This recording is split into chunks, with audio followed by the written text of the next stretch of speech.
남을 판단하는 것은 옳지 못하지만 판단하지 않는 것은 쉽지 않은 일입니다. 그래서 본의든 타의든 판단을 합니다. 그런데 사람을 판단하는 일은 쉽지가 않습니다.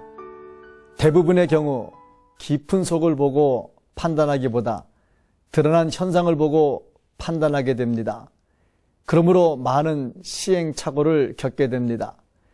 옛날에 병든 사람이 있어 아내에게 약을 다리게 했습니다.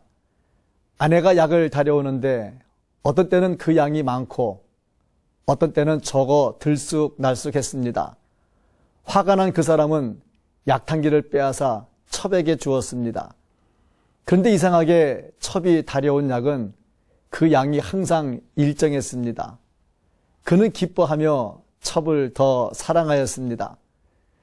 어느 날 첩이 약을 다리는 모습을 엿보게 된 그 사람은 땅을 치면서 한숨을 지었습니다. 그 첩은 약을 다린 후에 그 양이 많으면 땅에 쏟아버리고 양이 적으면 물을 타는 방법으로 약의 양을 일정하게 했던 것입니다. 이 이야기는 연암 박지원의 마장전에 나오는 이야기입니다. 이 이야기는 본질보다 겉으로 드러나는 모양을 더 중요하게 여겨서 어떻게든지 사람의 마음만 얻으려고 하는 사람들의 잘못된 정신을 고발하기에 적당한 이야기입니다. 우리가 사는 사회는 본질보다 껍데기에 더 치중하는 경향이 짙습니다.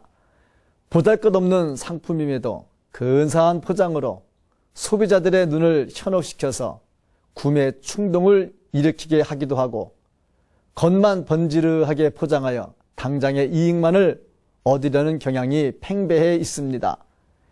병원은 아픈 사람들을 위한 곳이기에 아픈 사람들을 치료하여 그들이 고통을 받지 않고 살게 해 주어야 하고 또한 아프지 않도록 예방하는 일을 해야 하지만 그런 사람을 위한 병원보다는 건강한 사람들이 가서 피부 마사지하고 살 빼고 주름 없애고 턱 깎고 더 예뻐지게 해주는 병원이 더 많아지고 있습니다.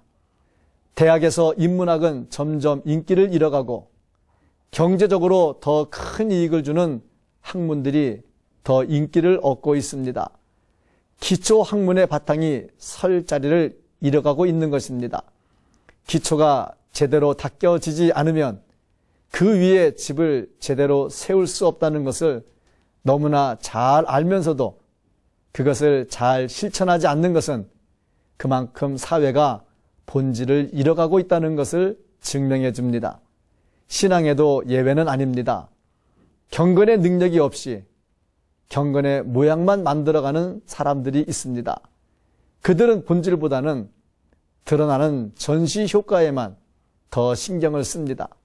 그러므로 예수님께서 오실 때 속은 다 썩어 있으면서 겉만 번지르하게 치장하여 신앙인인 척 버티려고 합니다. 그들은 예수님은 우리의 거칠에 속지 않으시고 우리의 속을 보신다는 사실을 기억하지 못합니다. 신앙의 모양만 꾸며내는 사람은 약을 적당히 쏟아버리고 물을 적당히 타면서 약의 양을 조절하는 첩과 같은 사람입니다. 예수님은 재림하실 때 본처와 같이 진솔한 모습으로 신랑을 기다리는 신부를 기뻐하실 것입니다.